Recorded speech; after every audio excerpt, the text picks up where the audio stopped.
ನಮಸ್ಕಾರ ಎಲ್ಲರಿಗೂ. ನನ್ನ ಯೂಟ್ಯೂಬ್ ಚಾನಲ್ಗೆ ನಿಮಗೆಲ್ಲರಿಗೂ ಆತ್ಮೀಯ ಸ್ವಾಗತ. ನಾನಿವತ್ತು ಕರ್ನಾಟಕದಲ್ಲಿ ಅತ್ಯಂತ ವಿಶೇಷವಾದಂತಹ ಪವಿತ್ರವಾದಂತಹ ಕ್ಷೇತ್ರದಲ್ಲಿದ್ದೀನಿ. ಇಲ್ಲಿ ಇರ್ತಕ್ಕಂಥವರು ಜೀವಂತ ಸಮಾಧಿಯನ್ನು ಪಡೆದಿರ್ತಕ್ಕಂತಹ ಪವಿತ್ರವಾದ ಕ್ಷೇತ್ರ. ಇದಿರ್ತಕ್ಕಂಥದ್ದು ಚಿತ್ರದುರ್ಗ ಡಿಸ್ಟಿಕ್ನಲ್ಲಿ. ಬಹುತೇಕ ನಿಮಗೆಲ್ಲರಿಗೂ ಗೊತ್ತಿರಬಹುದು. ನಾಯಕನಹಟ್ಟಿ ಅಂದರೆ ಯಾರಿಗೂ ಗೊತ್ತಿಲ್ಲ ಅನ್ನೋರು ಇಲ್ಲೇ ಇಲ್ಲ. ನಾಯಕನಹಟ್ಟಿ ತಿಪ್ಪೇರುದ್ರ ಸ್ವಾಮಿಯ ದರ್ಶನಕ್ಕೆ ನಾವೀಗ ಬಂದಿದ್ದೀವಿ. ಬನ್ನಿ, ಈ ದೇವಸ್ಥಾನವನ್ನು ನೋಡ್ತಾ ಈ ದೇವಸ್ಥಾನದ ಬಗ್ಗೆ ಸಂಪೂರ್ಣ ಮಾಹಿತಿಯನ್ನು ತಿಳ್ಕೊಳ್ತಾ, ತಿಪ್ಪೇರುದ್ರ ಸ್ವಾಮಿಗಳು ಯಾರು, ಎಲ್ಲಿಂದ ಬಂದಿದ್ದರು, ಅವರಿಲ್ಲಿ ಯಾಕೆ ಸಮಾಧಿ ಆದರು, ಅದರೆಲ್ಲದ್ರ ಬಗ್ಗೆ ಇಲ್ಲಿ ನಮ್ಮ ಸ್ಥಳೀಯರೊಬ್ಬರಿದ್ದಾರೆ, ಅವ್ರ ಜೊತೆ ಮಾಹಿತಿಯನ್ನು ಕೇಳ್ತಾ ಈ ಜಾಗವನ್ನು ನೋಡ್ತಾ ಸಂಪೂರ್ಣವಾಗಿ ಇದ್ರ ಬಗ್ಗೆ ತಿಳ್ಕೊಂಡು ಬರೋಣ. ನಮಸ್ಕಾರ ಸರ್. ಬನ್ನಿ, ನಮಗೆ ದೇವಸ್ಥಾನ ತೋರಿಸ್ತಾ ಅದ್ರ ಬಗ್ಗೆ ಸ್ವಲ್ಪ ಮಾಹಿತಿ ಕೊಡಿ. ನೋಡಿ ಸರ್, ಸುಮಾರು 12ನೇ ಶತಮಾನದ ವಚನ ಸಾಹಿತ್ಯದ ನಂತರದ ಕಾಲದಲ್ಲಿ, ಅಂದರೆ 13 ಮತ್ತು 14ನೇ ಶತಮಾನದ ಸಮಯದಲ್ಲಿ ಧರ್ಮ ಸಂಪೂರ್ಣವಾಗಿ ನಶಿಸ್ತಾ ಹೋಗುತ್ತೆ. ಆ ಸಮಯದಲ್ಲಿ ಭೂಲೋಕದ ಸಮಸ್ತ ವಿಚಾರವನ್ನು ಸಹ ಕೈಲಾಸದಲ್ಲಿರುವಂತಹ ಪರಶಿವನಿಗೆ ಕೈಲಾಸದಲ್ಲಿರುವಂತಹ ಪರಶಿವನಿಗೆ ನಾರದ ಮಹರ್ಷಿಗಳು ವಿವರಣೆಯನ್ನು ಕೊಡ್ತಾರೆ. ಭೂಲೋಕದಲ್ಲಿ ಧರ್ಮ ಸಂಪೂರ್ಣವಾಗಿ ನಾಶ ಆಗಿದೆ, ಎಲ್ಲೆಲ್ಲಿಯೂ ಸಹ ಅಧರ್ಮ ತಾಂಡವ ಆಡ್ತಾ ಇದೆ. ಹಾಗಾಗಿ ಸತ್ಯ, ಧರ್ಮ, ನ್ಯಾಯ, ನೀತಿ ಅನ್ನೋದು ಸಂಪೂರ್ಣವಾಗಿ ನಶಿಸಿದೆ ಪರಮಾತ್ಮ. ಹಾಗಾಗಿ ಭೂಲೋಕದಲ್ಲಿ ಅತಿ ಶೀಘ್ರದಲ್ಲಿ ಧರ್ಮವನ್ನು ಸ್ಥಾಪನೆ ಮಾಡಲೇಬೇಕಾಗಿದೆ ಅಂತಂತ ಹೇಳಿದಾಗ ಪಾರ್ವತಿ ಸಮೇತನಾಗಿರೋಂತಹ ಪರಮೇಶ್ವರರು ಅಲ್ಲಿಯೇ ಪಕ್ಕದಲ್ಲೇ ಇದ್ದಂತಹ ಋಷಿಮುನಿಗಳಿಗೆ ಆದೇಶವನ್ನು ಕೊಡ್ತಾರೆ. ನೀವು ಭೂಲೋಕದಲ್ಲಿ ಹೋಗಿ ಶಿಶುವಾಗಿ ಅವತರಿಸಿ ಧರ್ಮ ಸ್ಥಾಪನೆಯನ್ನು ಮಾಡೋಷ್ಟು ಸಮಯ ಇಲ್ಲ. ಹಾಗಾಗಿ ನೀವು ಸಶರೀರಧಾರಿಗಳಾಗಿ ಹೋಗಿ ಧರ್ಮ ಸ್ಥಾಪನೆಯನ್ನು ಮಾಡಿ ಅಂತಂತೇಳಿ ಅಲ್ಲೇ ಇರುವಂತಹ 5 ಜನ ಋಷಿಮುನಿಗಳಿಗೆ ಆಜ್ಞೆಯನ್ನು ಕೊಡ್ತಾರೆ. ಅದರಂತೆ ನಾಯಕನಹಟ್ಟಿಯ ಶ್ರೀ ಗುರು ತಿಪ್ಪೇರುದ್ರ ಸ್ವಾಮಿಗಳು, ಕೊಟ್ಟೂರಿನ ಗುರುಬಸವೇಶ್ವರರು, ಅರಸೀಕೆರೆ ಕೋಲಶಾಂತಯ್ಯ, ರಾಯದುರ್ಗದ ಉಡೇಗೊಳದ ಮದ್ದಾನೇಶ, ಹರಪನಹಳ್ಳಿಯ ಕೆಂಪಣ್ಣ ಅಂತ 5 ಜನ ಋಷಿಮುನಿಗಳು ಶರೀರಧಾರಿಗಳಾಗಿ ಕೈಲಾಸದಿಂದ ನೇರವಾಗಿ ಇವತ್ತಿಗೆ ಕೂಡ್ಲಿಗೆ ಸಮೀಪದ ಕುಪ್ಪಿನಕೆರೆಯ ಒಂದು ಗ್ರಾಮಕ್ಕೆ ಬರ್ತಾರೆ. ಸಾಯಂಕಾಲದ ಸಮಯದಲ್ಲಿ ಬಂದ ನಂತರ ಅಲ್ಲಿರುವಂತಹ ಊರ ಹೊರಗಡೆನ ಪಾಳು ಬಿದ್ದಿರುವಂತಹ ಆಂಜನೇಯ ಸ್ವಾಮಿ ದೇವಾಲಯದ ಸನ್ನಿಧಾನದಲ್ಲಿ ಅವತ್ತು ರಾತ್ರಿ ಉಳ್ಕೊಳ್ತಾರೆ. ಮರುದಿವಸ ಬೆಳಗಾಗೆದ್ದು, ಅಂದರೆ ಉಳ್ಕೊಂಡಂಥ ಸಂದರ್ಭದಲ್ಲಿ ತಿಪ್ಪೇರುದ್ರ ಸ್ವಾಮಿಗಳು ಅವ್ರಿಗೆ ಹೇಳ್ತಾರೆ, ಇವತ್ತು ರಾತ್ರಿ ಇಲ್ಲೇ ತಂಗಿದ್ದು ನಾಳೆ ಬೆಳಗ್ಗೆದ್ದು ನಾವು ಒಂದೊಂದು ದಿಕ್ಕಿಗೆ ಒಬ್ಬೊಬ್ಬರು ಪ್ರಯಾಣ ಮಾಡೋಣ ಅಂತ. ಉಳಿದಿರುವಂತಹ 4 ಜನ ಆಚಾರ್ಯವರಿಯರು ಅದನ್ನು ವಿರೋಧ ಮಾಡಿದಂಥ ಸಂದರ್ಭದಲ್ಲಿ ಶ್ರೀ ಗುರು ತಿಪ್ಪೇರುದ್ರ ಸ್ವಾಮಿಗಳು ಉಳಿದಿರುವಂತಹ 4 ಜನ ಆಚಾರ್ಯರಿಗೆ ಹೇಳ್ತಾರೆ, ಗುರುಗಳಿಗೆ, ವೀರಭದ್ರೇಶ್ವರ ಪುರಾಣದಲ್ಲಿ ಸಾಕ್ಷಾತ್ ವೀರಭದ್ರನೇ ಆಂಜನೇಯ ಸ್ವಾಮಿಗೆ ಲಿಂಗಧಾರಣೆಯನ್ನು ಮಾಡಿದ್ದಾನೆ. ಹಾಗಾಗಿ ನಾವು ಆಂಜನೇಯನೂ ಸಹ ಶಿವಭಕ್ತನೇ ಆಗಿರೋದ್ರಿಂದ ರೋಮದಲ್ಲಿಯೂ ಸಹ ಆಂಜನೇಯನಿಗೆ ಶಿವಭಕ್ತಿ ಪ್ರಾಪ್ತವಾಗಿದೆ, ಶಿವಧರ್ಮವೂ ಪ್ರಾಪ್ತಿಯಾಗಿದೆ. ಹಾಗಾಗಿ ರಾತ್ರಿ ನಾವು ಇಲ್ಲಿ ಉಳ್ಕೊಂಡಿದ್ದೆ, ಬೆಳಗಾಗೆದ್ದು ಹೋಗೋಣ ಅಂತ. ಉಳಿದಿರುವಂಥ 4 ಜನ ಗುರುಗಳು ಅದನ್ನು ನಿರಾಕರಿಸಿದಂಥ ಸಂದರ್ಭದಲ್ಲಿ ಉಳಿದಿರುವಂತಹ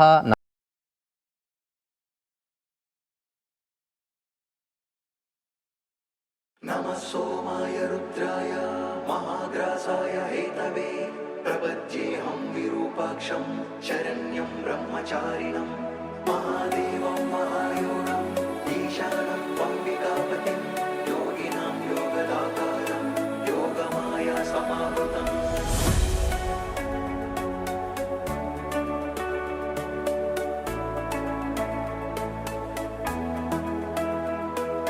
ಮಹೇಶ್ವರಾಯ ನಮಃ, ವಾಮದೇವಾಯ ನಮಃ, ತ್ರಿಲೋಕೇಶಾಯ ನಮಃ, ಪರಮೇಶ್ವರಾಯ ನಮಃ, ಶಿತಿಕಂಠಾಯ ನಮಃ, ವಿರೂಪಾಕ್ಷಾಯ ನಮಃ, ದಿಗಂಬರಾಯ ನಮಃ, ಮಹಾದೇವಾಯ ನಮಃ, ಗಂಗಾಧರಾಯ ನಮಃ, ವೀರಭದ್ರಾಯ ನಮಃ, ಕಾರಕಾರಾಯ ನಮಃ, ಮೃತ್ಯುಂಜಯಾಯ ನಮಃ, ವಿಶ್ವೇಶ್ವರಾಯ ನಮಃ, ತ್ರಿಪುರಾಂತಕಾಯ ನಮಃ, ಜಟಾಧರಾಯ ನಮಃ, ಸದಾಶಿವಾಯ ನಮಃ,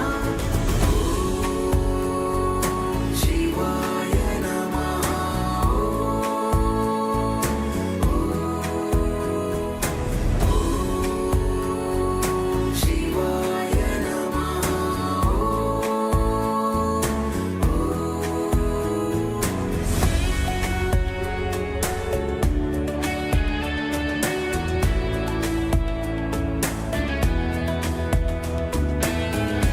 ಸಂದರ್ಭದಲ್ಲಿ ದೇವಸ್ಥಾನದ ಕಾರ್ಯ ಇಲ್ಲಿಗೆ ನಿಂತಿರುತ್ತೆ, ಕಾಮಗಾರಿ. ಇನ್ನು ಈ ಭಾಗದೆಲ್ಲವೂ ಸಹ ಹಾಗೆ ಉಳಿದಿರುತ್ತೆ.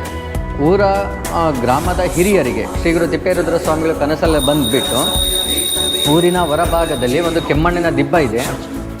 ನೋಡಿ, ಎಷ್ಟು ಅತ್ಯಂತ ಅದ್ಭುತವಾದ ಕೆತ್ತನೆಯನ್ನು ಇಲ್ಲಿ ಮಾಡಿದ್ದಾರೆ. ನಾನು ತೋರಿಸ್ತೀನಿ. ಬಹುಶಃ ಕತ್ತಲಲ್ಲಿ ಕಾಣಲಿಕ್ಕಿಲ್ಲ, ಆದರೂ ನಾನು ತೋರಿಸೋ ಪ್ರಯತ್ನ ಪಡ್ತೀನಿ. ನೋಡಿ, ಕಲ್ಲನ್ನು ಈ ರೀತಿ ಕೆತ್ತಿಬಿಟ್ಟು ಥ್ರೆಡ್ ಸಿಸ್ಟಮ್ ಇದೆ. ಥ್ರೆಡ್ ಸಿಸ್ಟಮ್ನಲ್ಲಿ ಎಷ್ಟು ಇದನ್ನು ಭುವನೇಶ್ವರಿ ಕಮಲ ಅಂತ ಹೇಳ್ತೀವಿ ಮತ್ತು ಸಹಸ್ರದಳ ಕಮಲ ಅಂತ ಹೇಳ್ತೀವಿ. ಸುತ್ತಲೂ ಸಹ ರಾಮಾಯಣ ಮಹಾಭಾರತದ ಸಮಸ್ತ ಕಲ್ಪನೆಗಳು, ಅದರ ಜೊತೆಗೆ ಗಿರಿಜಾ ಕಲ್ಯಾಣ ವಿವಾಹದ ಸಮಸ್ತ ಕೆತ್ತನೆಗಳು ಸಹ ಈ ಭುವನೇಶ್ವರಿ ಕಮಲದಲ್ಲಿ ಸ್ಪಷ್ಟವಾಗಿದೆ. ಇದು ನಮ್ಮ ಕರ್ನಾಟಕದಲ್ಲಿ ಇದೊಂದೇ ಭುವನೇಶ್ವರಿ ಕಮಲ ಇರೋದು ಅಂತಂತ ಮಾಹಿತಿ ಇದೆ. ಗ್ರಾಮದ ಹಿರಿಯರಿಗೆ ಕನಸಿನಲ್ಲಿ ಬಂದಂಥ ಸಂದರ್ಭದಲ್ಲಿ ಊರ ಹೊರಗಡೆ ಕೆಮ್ಮಣ್ಣಿನ ದಿಬ್ಬ ಇದೆ, ಅಲ್ಲಿ ಹೋಗಿ ಅಗೆದರೆ ದೇವಸ್ಥಾನಕ್ಕೆ ಅಗತ್ಯವಾಗಿದ್ದಂತಹ ಧ್ವಜಸ್ತಂಭಗಳು ಮತ್ತು ಎಲ್ಲ ಪರಿಕರಗಳು ಸಿಗುತ್ತೆ ಅಂತಂತ ಸ್ವಾಮಿಗಳು ತಿಪ್ಪೇರುದ್ರ ಸ್ವಾಮಿಗಳ ಕನಸಿನಲ್ಲಿ ಹೇಳ್ತಾರೆ. ಅದನ್ನು ಬೆಳಗಾಗಿದ್ದು ಊರಿನ ಪ್ರಮುಖರೆಲ್ಲ ಸಭೆ ಸೇರಿ ನಿರ್ಧಾರ ಮಾಡಿದ ನಂತರ ಗುರುಗಳು ನವನಾರಿ ಕುಂಜರ ಇಲ್ಲಿದೆ. ಒಬ್ಬ ವ್ಯಕ್ತಿಗೆ ನವರಂಧ್ರಗಳು ಇರುತ್ತೆ. ನವರಂಧ್ರಗಳ ನಿಮಿತ್ತವಾಗಿ 9 ಸ್ತ್ರೀಯರ ಮೂಲಕವಾಗಿ ಆನೆಯನ್ನು ಸೃಷ್ಟಿ ಮಾಡಿ ಅದರ ಮೇಲೆ ಮನ್ಮತಾರೋಹಣ ಇದೆ. ಮತ್ತೆ ಹಾಗೆ ಇಲ್ಲೇ ಬನ್ನಿ. ತದನಂತರ ಇಲ್ಲಿ ಪಂಚರತಿ ತುರಗ ಅಂತ ಪಂಚಪ್ರಾಣಗಳಿದೆ. ಪ್ರಾಣ, ಅಪಾನ, ಸಮಾನ, ಉದಾನ, ಬ್ರಹ್ಮಣ ಅಂತ. ಇದು ಪಂಚರತಿ ತುರಗ ಅಂತ 5 ಹೆಣ್ಣುಗಳ ರೂಪದಲ್ಲಿ ಕುದುರೆಯನ್ನು ಸೃಷ್ಟಿ ಮಾಡಿ, ಅಂದರೆ ಕೆತ್ತನೆಯನ್ನು ಮಾಡಿ ಇದರ ಮೇಲೂ ಸಹ ಮನ್ಮತಾರೋಹಣ ಆಗುತ್ತೆ. ಅತೀವವಾಗಿ ಯಾರಾದರೂ ಗರ್ಭಪ್ರಸವ ವೇದನೆಯಿಂದ ನರಳುತ್ತಾ ಇದ್ದರೆ ಕ್ಷಣ ಮಾತ್ರದಲ್ಲಿ ಇದಕ್ಕೆ ಬಂದು ತೈಲವನ್ನು ಹಚ್ಚಿ ಲೇಪನ ಮಾತ್ರದಿಂದಲೇ ಅತಿ ಶೀಘ್ರದಲ್ಲಿ ಸುಖಪ್ರಸವ ಆಗುತ್ತೆ. ಇದು ಈ ಕ್ಷಣಕ್ಕೂ ನಿದರ್ಶನ ಇದೆ ಸ್ನೇಹಿತರೆ. ಇದು ವಿಶೇಷತೆ. ನಿಮಿಷ. ಆಮೇಲೆ ಇದನ್ನು ಜಗತ್ತಿಗೆ ಸಾರಿದಂಥ ಮಹಿಮಾ ಪುರುಷರು ಒಮ್ಮೆ ಅವತ್ತಿನ ಕಾಲದಲ್ಲಿ ಅಂದರೆ ಶ್ರೀ ಗುರು ತಿಪ್ಪೇರುದ್ರ ಸ್ವಾಮಿಗಳು ಈ ಕ್ಷೇತ್ರಕ್ಕೆ ಬಂದಂಥ ಸಂದರ್ಭದಲ್ಲಿ ಭೀಕರವಾಗಿರೋಂಥ ಜಲಕ್ಷಾಮ. ತತ್ನಿಮಿತ್ತವಾಗಿ ಇಲ್ಲಿಯ ಸ್ಥಳೀಯ ರಾಜನಾಗಿರೋಂಥ ಅಟ್ಟಿ ಮಲ್ಲಪ್ಪ ನಾಯಕನಿಗೆ ಶ್ರೀ ಗುರುಗಳು ಅಪ್ಪಣೆ ಮಾಡ್ತಾರೆ, ನೀನು ಈ ಕ್ಷಾಮ ನಿವಾರಣೆಗೋಸ್ಕರ ಒಂದು ಕೆರೆಯನ್ನು ನಿರ್ಮಾಣ ಮಾಡಬೇಕಂತ. ಗುರುಗಳ ಮಾತಿಗೆ ಇಲ್ಲ ಅನ್ನಲಾರದೆ ಆತ ಒಪ್ಕೊಳ್ತಾನೆ. ಕೆರೆ ನಿರ್ಮಾಣವು ಪ್ರಾರಂಭ ಆಗುತ್ತೆ. ಪ್ರಾರಂಭ ಆಗಿರೋಂಥ ಕೆಲವೇ ದಿನಗಳಲ್ಲಿ ಇಡೀ ರಾಜ ಭಂಡಾರ ಸಂಪೂರ್ಣವಾಗಿ ಖಾಲಿಯಾಗುತ್ತೆ. ಅದನ್ನು ಗುರುಗಳ ಹತ್ರ ಹೇಳ್ಕೊಳ್ಳಲಿಕ್ಕೆ ಆಗದಲೇ ಇರುವಂಥ ಸ್ಥಿತಿಯಲ್ಲಿ ಸಂದಿಗ್ಧ ಪರಿಸ್ಥಿತಿಯಲ್ಲಿ ಒದ್ದಾಡುವಾಗ ಆತನ ಮನಸ್ಥಿತಿಯನ್ನು ಅರ್ಥ ಮಾಡ್ಕೊಂಡಿರೋಂಥ ಶ್ರೀ ಗುರು ತಿಪ್ಪೇರುದ್ರ ಸ್ವಾಮಿಗಳು, ಮಲ್ಲಪ್ಪ ನಾಯಕ ನೀನೇನು ಈ ಕ್ಷಣದಿಂದ ಚಿಂತೆ ಮಾಡಬೇಡ, ಇನ್ನು ಮುಂದೆ ಕೆರೆ ನಿರ್ಮಾಣದ ಸಮಸ್ತ ವಾರ ನಂದು ಅಂತಂತೇಳಿ ಯಥಾವಿಧಿಯಿಂದ ಕೆರೆ ನಿರ್ಮಾಣಕ್ಕೆ ಆಳುಗಳನ್ನ ಕರ್ಕೊಂಡು ಹೋಗ್ತಾನೆ. ಅವತ್ತಿನ ಪದ್ಧತಿ ಹೇಗಿತ್ತಪ್ಪ ಅಂದರೆ ಬೆಳಗ್ಗೆಯಿಂದ ಸಾಯಂಕಾಲದವರೆಗೂ ಕೆಲಸ ಮಾಡಿದವ್ರಿಗೆ ಅವತ್ತು ರಾತ್ರಿಯೇ ಕೂಲಿ ಕೊಡೋವಂಥ ಪರಿಪಾಠ ಇತ್ತು. ಕೆರೆ ಅಂದರೆ ಕಾರ್ಯಕ್ರಮ ಅಂದರೆ ಇಂಥದ್ದು ಕೆಲಸ ನಿರ್ಮಾಣ ಮುಗಿಸ್ಕೊಂಡು ಮನೆಗೆ ಬರುವಾಗ ಕೂಲಿ ಕೊಡುವಂಥ ಪರಿಪಾಠ ಇದ್ದಿದ್ದರಿಂದ ಅವತ್ತು ಕೆಲಸ ಎಲ್ಲ ಮುಗೀತು.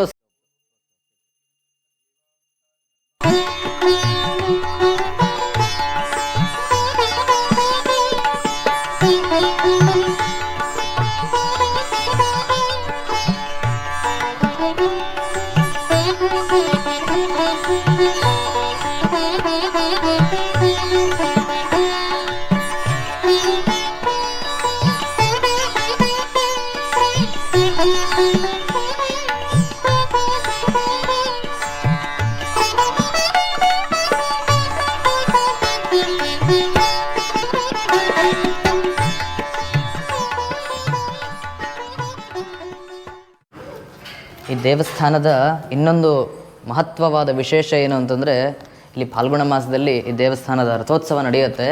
ಆ ರಥೋತ್ಸವಕ್ಕೆ ಆ ರಥಕ್ಕೆ ಕಟ್ಟಿರ್ತಕ್ಕಂಥ ಧ್ವಜ ಏನಿದೆ ಸುಮಾರು ಲಕ್ಷಗಟ್ಟಲೆಗೆ 50,000 60,000 ಅಲ್ಲ, ಲಕ್ಷಗಟ್ಟಲೆ 82 ಲಕ್ಷಕ್ಕೆ ಕಳೆದ 3 ವರ್ಷದ ಕೆಳಗೆ 82 ಲಕ್ಷಕ್ಕೆ ಹರಾಜಾಗಿದೆ. ಅಂದರೆ ಭಕ್ತರು ಅದನ್ನು ಅಷ್ಟು ಇಷ್ಟಪಟ್ಟು ಅದನ್ನು ತಗೊಂಡು ಹೋಗ್ತಾರೆ. ಅಂದರೆ ಗುರುಗಳ ಆಶೀರ್ವಾದ ಅದ್ರ ಮೇಲೆ ಇರುತ್ತೆ ಅಂತ ಒಂದು ನಂಬಿಕೆ. ಆ ನಂಬಿಕೆಗೆ ಗುರುಗಳು ಕೂಡ ಯಾವತ್ತೂ ಮೋಸ ಮಾಡಿಲ್ಲ ಅಂತ ಅನ್ಕೊಳ್ತೀನಿ. ಯಾಕಂದ್ರೆ ಅಷ್ಟೆಲ್ಲ ಲಕ್ಷಗಟ್ಟಲೆ ಖರೀದಿ ಮಾಡಿ ಅದನ್ನ ಖರೀದಿ ಮಾಡಿರ್ತಾರೆ ಅಂದ್ರೆ ಅದರ ಪ್ರಭಾವ ಎಷ್ಟಿರಬಹುದು ಅಂತ ನೀವೇ ತಿಳ್ಕೊಳ್ಳಿ. ಅತ್ಯಂತ ಪ್ರಶಾಂತವಾದ ದೇವಸ್ಥಾನ, ಪವಿತ್ರವಾದಂತಹ ಸ್ಥಳ.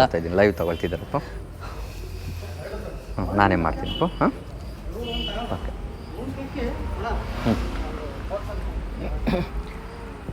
ಇಡೀ ಭಾರತದಲ್ಲಿ ಮಹಾರಥೋತ್ಸವದ ಮುಕ್ತಿ ಬಾವಟ ದಾಖಲೆ ಪ್ರಮಾಣದಲ್ಲಿ ಹರಾಜಾಗುವಂಥದ್ದು ನಮ್ಮ ಕ್ಷೇತ್ರದ್ದೇ. ಮತ್ತು ಸುಮಾರು ನಾನು ಕೂಡ ಹೇಳಿದ್ದೆ 85 ಟನ್ ತೂಕದ ಆ ಮಹಾರಥೋತ್ಸವವನ್ನು ಸಾಮಾನ್ಯ ಮನುಷ್ಯ ಮಾತ್ರರಿಂದ ಹೇಳಿಲಿಕ್ಕಾಗೋದೇ ಇಲ್ಲ. ತತ್ನಿಮಿತ್ತವಾಗಿ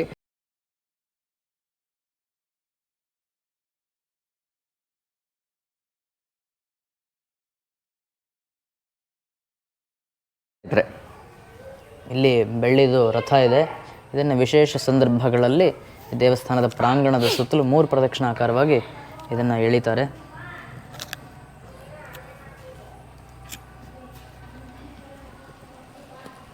ಆಮೇಲೆ ನಾವು ವರ್ಷದಲ್ಲಿ 3 ಸರಿ ಉಂಡಿಯನ್ನು ನಾವು ಇಷ್ಟಕ್ಕಿಂತ ಮುಂಚೆ ನೋಡಿರ್ತಕ್ಕಂಥದ್ದು ಗುರುಗಳ ದರ್ಬಾರ್ ಮಂಟಪ ಅಂತ ಹೇಳಿ. ಈಗ ನಾವು ಬಂದಿರತಕ್ಕಂಥದ್ದು ತಿಪ್ಪೇರುದ್ರ ಸ್ವಾಮಿಗಳ ಜೀವಂತ ಸಮಾಧಿ ಇರತಕ್ಕಂತಹ ಕ್ಷೇತ್ರ ಜಾಗಕ್ಕೆ ನಾವು ಬಂದಿದ್ದೀವಿ. ಇದ್ರ ಬಗ್ಗೆ ಸಣ್ಣ ಒಂದು ಮಾಹಿತಿಯನ್ನು ನಾವು ಕೊಡ್ತಾರೆ. ನಿಮಗೆಲ್ಲ ಗೊತ್ತಿರಬಹುದು, ಟಿಪ್ಪು ಸುಲ್ತಾನ್ ಅಂತ ಒಬ್ಬ ಮುಸಲ್ಮಾನ ರಾಜ ಇದ್ದ. ಆತನಿಗೆ ಆ ಹೆಸರು ಯಾಕೆ ಬಂತು ಅಂತ ನಮ್ಮ ಇಲ್ಲೇ ಸ್ಥಳೀಯರು ಇದ್ರ ಬಗ್ಗೆ ಮಾಹಿತಿ ಕೊಡ್ತಾರೆ, ಹೇಳ್ತಾರೆ, ಕೇಳಿ. ನಮಸ್ತೆ. ಒಮ್ಮೆ ಚಿತ್ರದುರ್ಗದ ಕೋಟೆಯ ಮೇಲೆ ಹೈದರ್ ಅಲಿ ದಂಡೆತ್ತಿ ಬಂದಂಥ ಸಂದರ್ಭದಲ್ಲಿ ಇಡೀ ಆತನ ಸೈನ್ಯ ಪರಿವಾರ ಏಕಾಏಕಿ ಸ್ತಬ್ಧವಾಗಿ ನಿಂತ್ಕೊಳ್ಳುತ್ತೆ. ಇದನ್ನು ಕಂಡು ಆಶ್ಚರ್ಯಚಕಿತನಾಗಿರೋಂತಹ ಮುಸಲ್ಮಾನ ದೊರೆಯಾಗಿರೋಂಥ ಹೈದರ್ ಅಲಿ ಯಾಕೆ ಹೀಗೇಕೆ ಆಯಿತು ಅಂತಂತೇಳಿ ಅಲ್ಲಿರುವಂತಹ ಸ್ಥಳೀಯ ಸ್ಥಾನಿಕರನ್ನು ಕೇಳಿದಾಗ ಅಲ್ಲಿರುವಂತಹ ಸ್ಥಳೀಯ ಸ್ಥಾನಿಕರು ಹೇಳ್ತಾರೆ, ಇದು ಇಲ್ಲಿಂದ ಅನತಿ ದೂರದಲ್ಲಿ ಶ್ರೀ ಗುರು ತಿಪ್ಪೇರುದ್ರ ಸ್ವಾಮಿಗಳು ಜೀವಂತ ಸಮಾಧಿಯಾಗಿದ್ದಾರೆ, ಅವರ ತಪಸ್ಸಿನ ಪ್ರಭಾವದಿಂದ ಹೀಗಾಗಿದೆ ಅಂತ. ಇದನ್ನು ಕೇಳಿರುವಂತಹ ಮುಸಲ್ಮಾನ ದೊರೆಯಾಗಿರೋಂಥ ಹೈದರ್ ಅಲಿಯು ಆಶ್ಚರ್ಯಚಕಿತನಾಗಿ ನಾನೂ ಸಹ ಆ ಕ್ಷೇತ್ರವನ್ನು ದರ್ಶನ ಮಾಡಬೇಕು ಅಂತಂತೇಳಿ ತನ್ನ ಪರಿವಾರ ಸಮೇತವಾಗಿ ಇಲ್ಲಿಗೆ ಬರ್ತಾನೆ. ಬಂದಂಥ ಸಂದರ್ಭದಲ್ಲಿ ಶ್ರೀ ಗುರು ತಿಪ್ಪೇರುದ್ರ ಸ್ವಾಮಿಗಳ ಜೀವೈಕ್ಯ ದೇವಾಲಯದ ಮುಂದೆ ಬಂದು ಕುದುರೆಯಿಂದ ಇಳಿದು ಕತ್ತಿಯನ್ನು ನೆಲಕ್ಕಿಟ್ಟು ಮಂಡಿಯೂರಿ ಪ್ರಾರ್ಥನೆಯನ್ನು ಮಾಡ್ತಾನೆ. ಭಗವಂತ, ನನಗೆ ಬಹಳ ಜನ ಪತ್ನಿಯರಿದ್ದಾರೆ, ವಿವಾಹ ಆಗಿ ಹಲವಾರು ವರ್ಷಗಳಾಗಿದೆ, ಆದರೂ ಸಹ ಇಲ್ಲಿಯವರೆಗೂ ನನಗೆ ಸಂತಾನ ಪ್ರಾಪ್ತಿಯಾಗಿಲ್ಲ. ನಿನ್ನ ಹೆಸರಿನಿಂದ ಮತ್ತು ನಿನ್ನ ದಯೆಯಿಂದ ಸಂತಾನ ಆಗುತ್ತಂತ ನಿಶ್ಚಯವಾಗಿ ನಾನು ನಂಬಿದ್ದೇನೆ.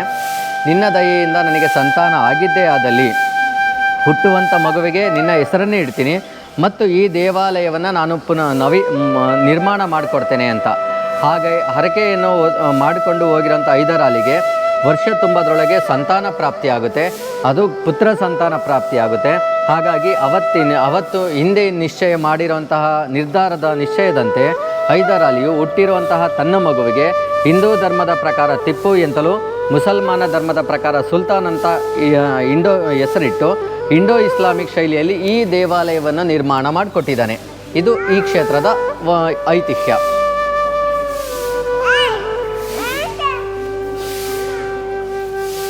ಮತ್ತು ನಮ್ಮ ಕ್ಷೇತ್ರಗಳಿಗೆ ಅವ್ರು ಹೇಳಿದ ಹಾಗೆ ಯಾವುದೇ ಜಾತಿ ಭೇದ ಭಾವ ಭಕ್ತರಲ್ಲಿ ಯಾವುದೂ ಇಲ್ಲ. ಯಾವುದೇ ಜಾತಿ, ಯಾವುದೇ ಮತದವರು, ಯಾವುದೇ ಸಂಪ್ರದಾಯರು ಇದ್ದರೂ ಕೂಡ ಇಲ್ಲಿ ಬಂದು ಗುರುಗಳ ದರ್ಶನವನ್ನು ಮಾಡಬಹುದು. ಅತ್ಯಂತ ಶಕ್ತಿಶಾಲಿಯಾದಂತಹ ಪ್ರಭಾವ ಇರತಕ್ಕಂತಹ ಒಂದು ಪವಿತ್ರವಾದ ಪುಣ್ಯವಾದಂತಹ ಕ್ಷೇತ್ರ.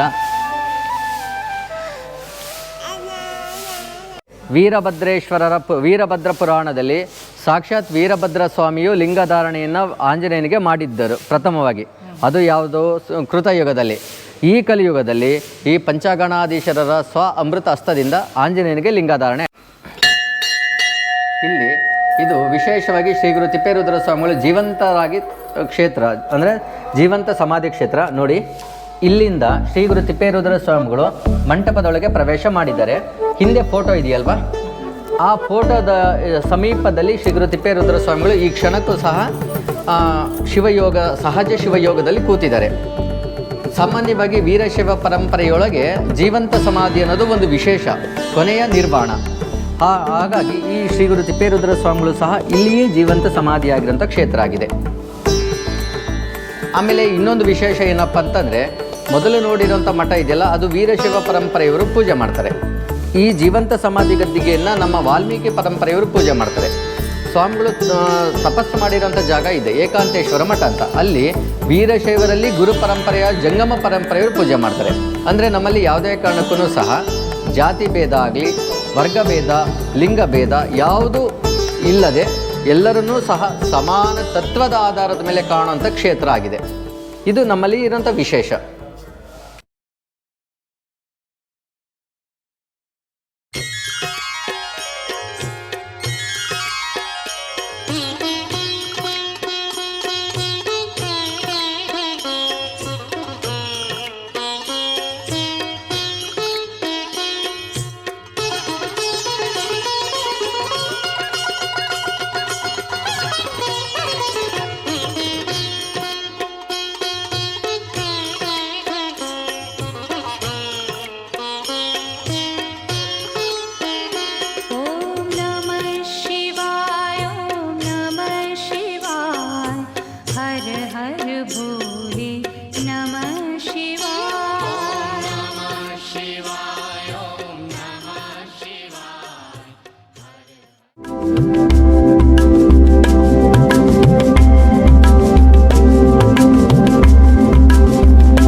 ಶ್ಲೋಕ ಇದೆ, ಅನ್ಯಕ್ಷೇತ್ರೇ ಕೃತಂ ಪಾಪಂ ಪುಣ್ಯಕ್ಷೇತ್ರೇ ವಿನಶ್ಯತಿ ಅಂತಂದು. ನಾವೇನೇ ಪಾಪಗಳನ್ನು ಮಾಡಿದರೂ ಪುಣ್ಯಕ್ಷೇತ್ರಗಳಿಗೆ ನಾವು ದರ್ಶನವನ್ನು ಕೊಟ್ಟಾಗ ನಮ್ಮೆಲ್ಲ ಪಾಪಗಳು ಕೂಡ ನಶಿಸಿ ಹೋಗುತ್ತೆ ಅಂತ ಹೇಳುತ್ತೆ ಶಾಸ್ತ್ರ. ಹಾಗಾಗಿ ಇಂತಹ ಪವಿತ್ರವಾದ ಕ್ಷೇತ್ರಗಳಿಗೆ ಬರೋದೇ ಒಂದು ಪುಣ್ಯ. ಬಂದಾಗ ದಯವಿಟ್ಟು ಇಂತಹ ಪವಿತ್ರವಾದ ಕ್ಷೇತ್ರಗಳನ್ನು ಎಲ್ಲರೂ ತಪ್ಪದೇ ದರ್ಶನ ಮಾಡಿ ಸ್ವಚ್ಛವಾಗಿಟ್ಕೊಳ್ಳೋಕೆ ಆದಷ್ಟು ಪ್ರಯತ್ನ ಪಡಿ. ಏಕೆಂದರೆ ಇದೇ ಮುಂದಿನ ಪೀಳಿಗೆಗಳಿಗೆ ಚೆನ್ನಾಗಿ ಒಂದು ಮಾದರಿಯಾಗಿರುತ್ತೆ. ನೋಡಿ ಎಷ್ಟು ಸ್ವಚ್ಛವಾಗಿ ಇದನ್ನು ಅವರು ನಿರ್ವಹಣೆ ಮಾಡಿದ್ದಾರೆ ಅಂದರೆ ಅದಕ್ಕೆ ನಾವು ತುಂಬ ಧನ್ಯವಾದ ಹೇಳಲೇಬೇಕು. ಎಲ್ಲೂ ನಮಗೆ ಒಂದು ಚೂರು ಕಸ ಕೂಡ ಕಾಣಲಿಕ್ಕೆ ಸಾಧ್ಯ ಇಲ್ಲ. ಇಲ್ಲಿರ್ತಕ್ಕಂಥ ಎಲ್ಲರೂ ಕೂಡ ಸೇವಾ ಮನೋಭಾವದಿಂದನೇ ಕೆಲಸ ಮಾಡ್ತಾ ಇದ್ದಾರೆ ಹೊರತು ಯಾರು ದುಡ್ಡು ತೊಗೊಂಡು ಯಾರೂ ಮಾಡ್ತಾ ಇಲ್ಲ. ಯಾಕಂದರೆ ಗುರುಗಳ ಶಕ್ತಿ, ಗುರುಗಳ ಮಹಿಮೆ ಅಷ್ಟು ಅಪಾರವಾದಂತಹ ಮಹಿಮೆ ಇರೋದು. ಹಾಗಾಗಿ ಈ ನಾಯಕನಹಟ್ಟಿ ತಿಪ್ಪೇರುದ್ರ ಸ್ವಾಮಿಗಳಿಗೆ ಸಂಪೂರ್ಣವಾಗಿ ನಮಸ್ಕಾರಗಳನ್ನು ವಿಶೇಷವಾದ ವಿಡಿಯೋ ಧನ್ಯವಾದಗಳು. ಸಿಕ್ಕಿರಂಥ ಸಮಯವನ್ನು